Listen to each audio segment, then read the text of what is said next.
এখন সকাল 8:30 বাজে আর আমরা ডাল লেক ঘুরে বেড়াচ্ছি। আজকে হচ্ছে চিল্লাই কালনের ডে 4। পুরো ডাল লেক কিন্তু একদম ফ্রোজেন হয়ে আছে, তো দুর্দান্ত লাগছে।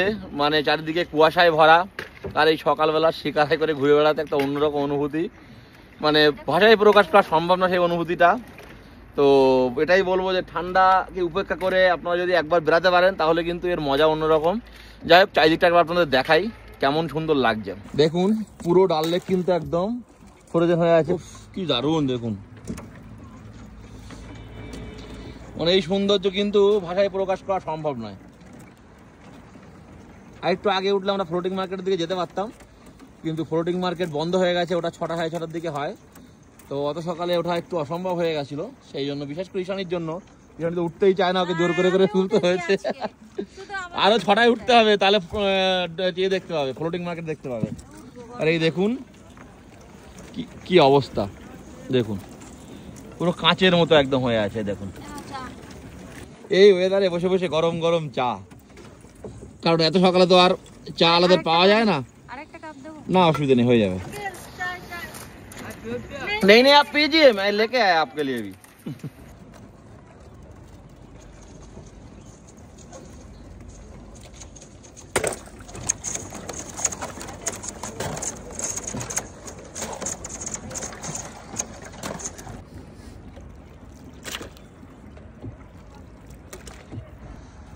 দেখুন সকালবেলা এই ঘুরে বেড়ানো আর এই সানরাইজ দেখা। এখানে দেখুন সানরাইজ হচ্ছে, কিন্তু সূর্য সেভাবে উঠতে পারবে না, মানে সূর্যের তেজ খুবই কম।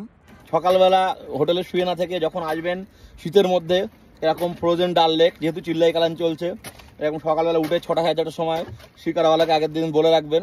যারা আমার সঙ্গে আসবেন তো কোনো ব্যাপারই না, আমি করাবোই তাদের।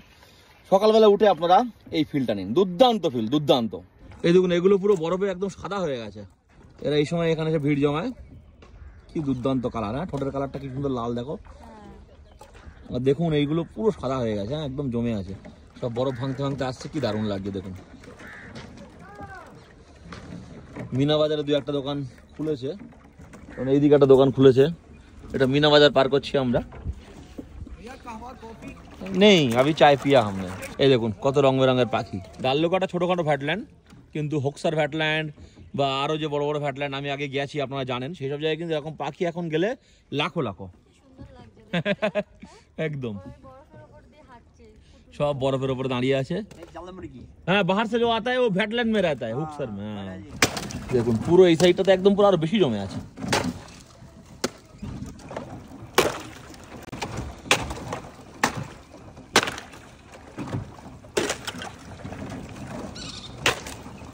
মিনা বাজারের দোকান কিন্তু খুলে যাচ্ছে আস্তে আস্তে।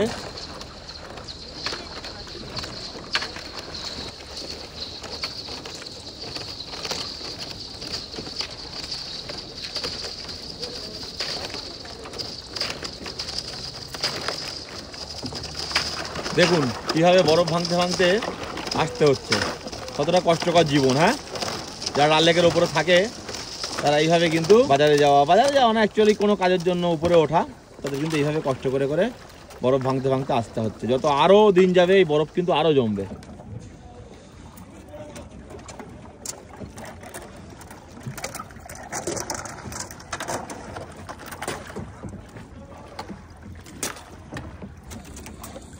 উফ এই সাইডটা বড্ড সুন্দর লাগে, তাই না বলো? দুর্দান্ত এই সাইডটা, দুর্দান্ত।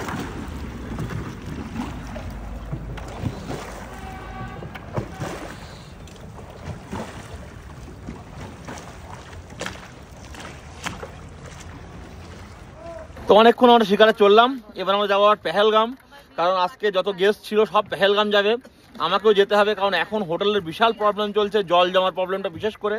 তো ওদের অনেক প্রবলেম হচ্ছে, যার জন্য আমি না গেলে অনেক সমস্যা হবে। আর খাওয়ার প্রবলেম, কারণ হচ্ছে কি ম্যাক্সিমাম হোটেল বন্ধ, হোটেলের রেস্টুরেন্টগুলো বন্ধ, তো তার জন্য আমাকে যেতেই হচ্ছে পেহেলগাম, কারণ ওদের খাওয়া দাওয়া ঠিকঠাক দেওয়ার জন্য। তো বেশি কোনো জন্য আর করছে হয়ে আমরা পেহেলগাম বেরিয়ে যাবো। তো পেহেলগামে কি সিচুয়েশন সেটা আপনার পরের ভিডিও আস্তে আস্তে দেখতে পাবেন। আর এটাই বলবো যে কাশ্মীরে আসুন, উইন্টার কাশ্মীর উপভোগ করুন আর নেচারটাকে উপভোগ করুন। হোটেলে গিয়ে শুয়ে থাকবেন না, এটাই বলবো। সকালবেলা উঠুন, ডাল লেক ঘুরুন, এর মজা কিন্তু একটা আলাদা।